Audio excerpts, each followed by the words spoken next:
Em fevereiro do ano passado, antes do Carnaval, o presidente Bolsonaro alertou sobre a pandemia de Covid-19. Ninguém deu bola. Autoridades e médicos que hoje criticam o governo ignoraram solenemente o aviso. O Carnaval aconteceu e com certeza agravou o contágio. A verdade é que nenhum governante teve peito para cancelar uma festa como o Carnaval.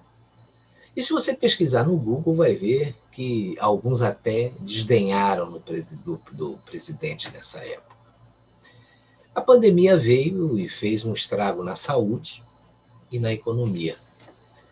Vamos relembrar aqui alguns episódios desse primeiro ano de pandemia, onde o oportunismo de alguns prevaleceu. E agora a conta começa a chegar.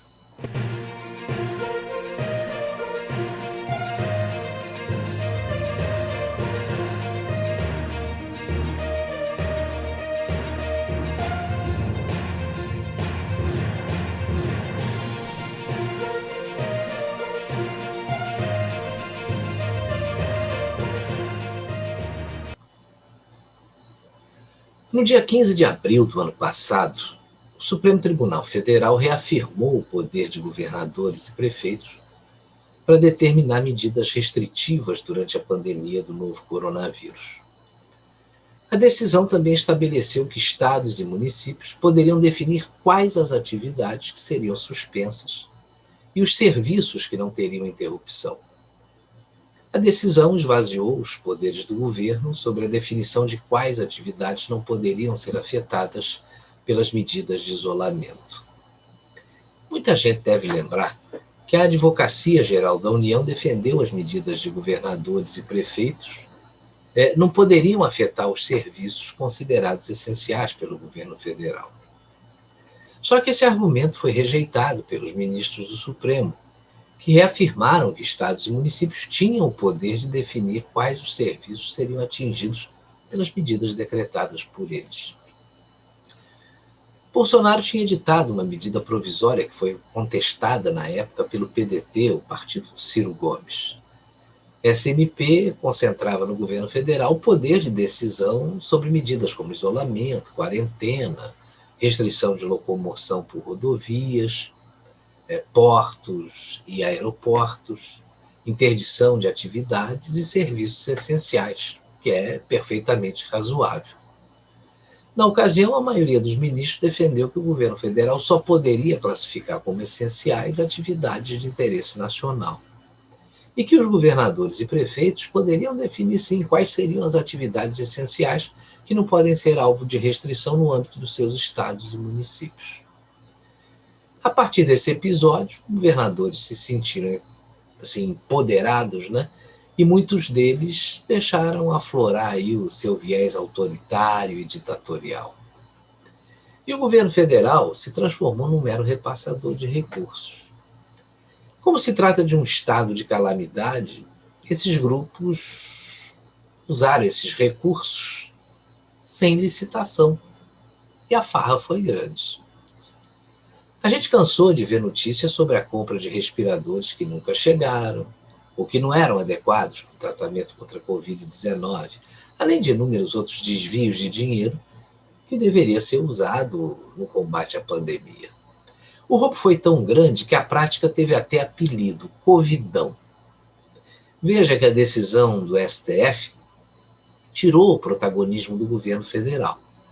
Com o poder dado aos governadores, nenhum deles queria se submeter a nada que viesse de Brasília.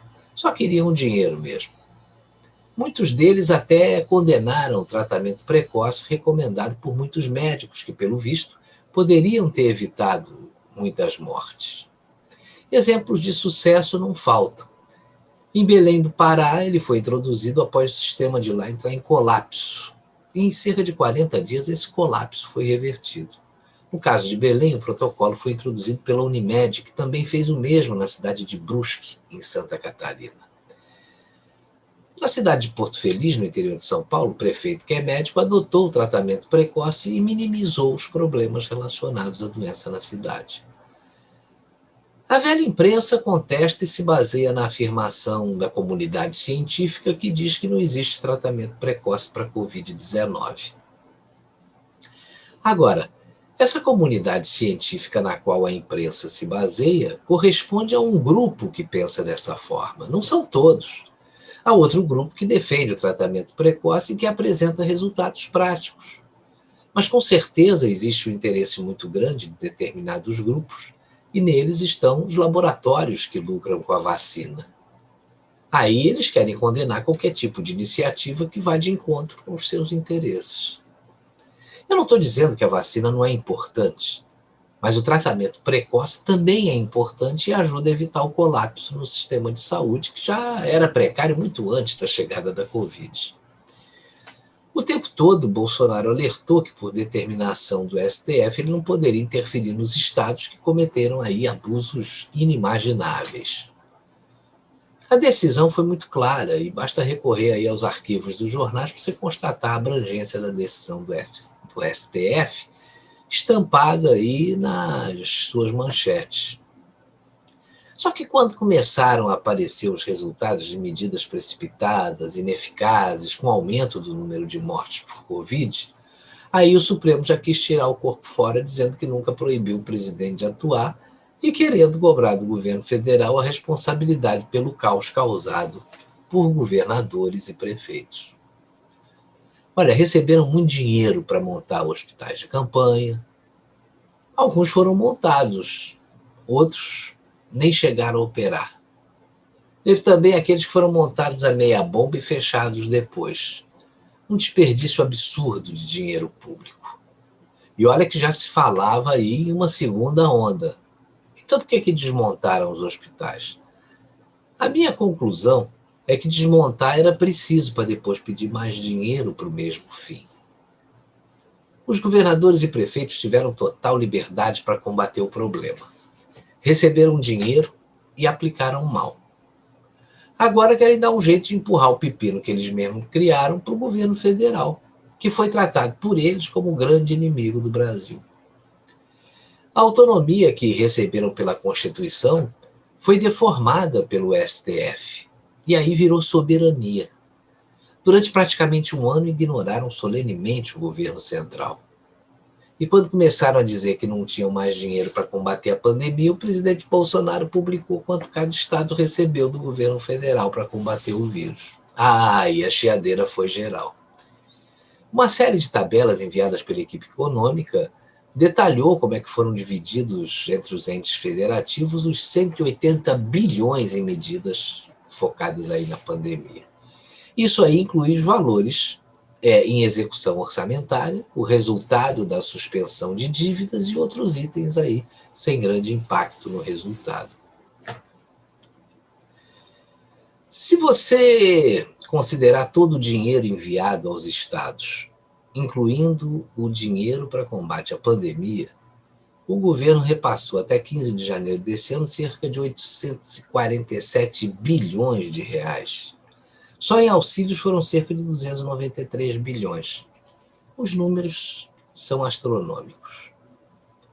Só que 19 governadores publicaram uma carta contestando os valores divulgados pelo presidente. Eles alegam que os números foram distorcidos e que o montante destinado à saúde é muito pequeno. Segundo eles, os valores englobam repasses obrigatórios pela Constituição Federal, que são previstos no Pacto Federativo. Ok. Mas o dinheiro não foi destinado aos estados?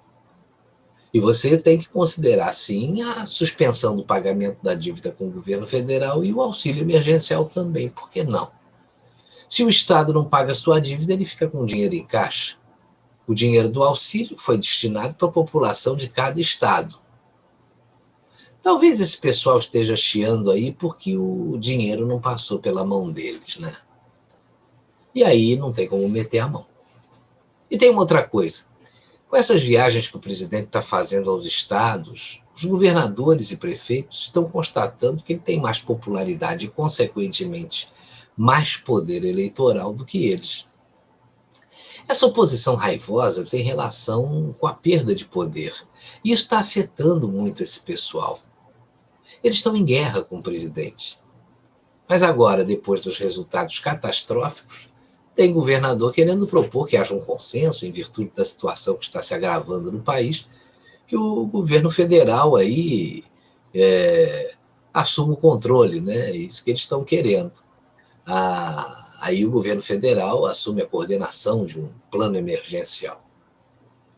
Só agora, né, quando tudo que fizeram deu errado, aí eles querem transferir o problema para o governo federal.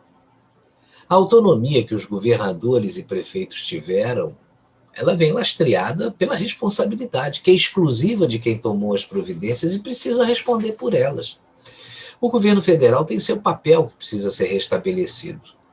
Mas o STF, que criou toda essa zona, antes de restabelecer os poderes do governo, precisa ter a mesma agilidade com que trata os assuntos que interferem aí no poder executivo, para punir aqueles que desviaram dinheiro público durante a pandemia.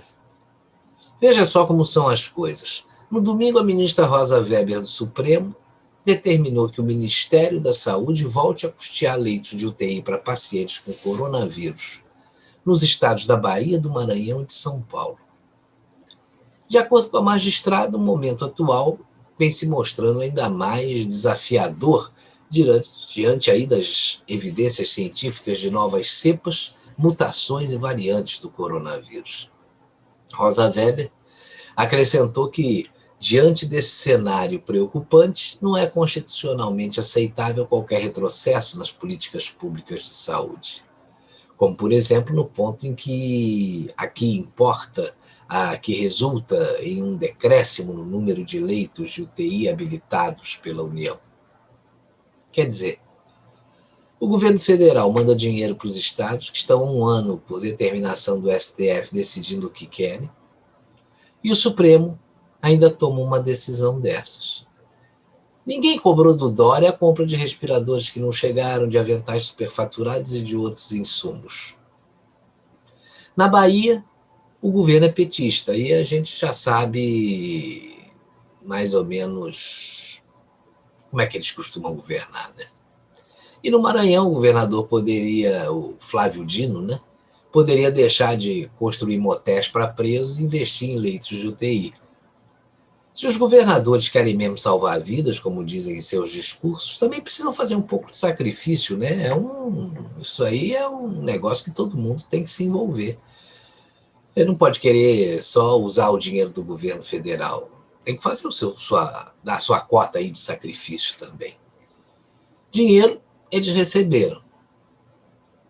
E como disse o comentarista Caio Coppola no programa Liberdade de Expressão da CNN Brasil, do ponto de vista fiscal, essa pandemia fez o país empobrecer, enquanto os estados e municípios se enriqueceram.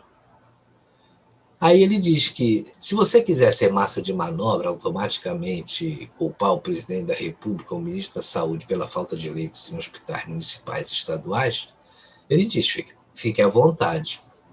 Esse aqui é um país livre, mas saiba que a sua crítica é injusta e reflete apenas a sua predileção política, não a realidade contábil dos fatos. É a pura verdade.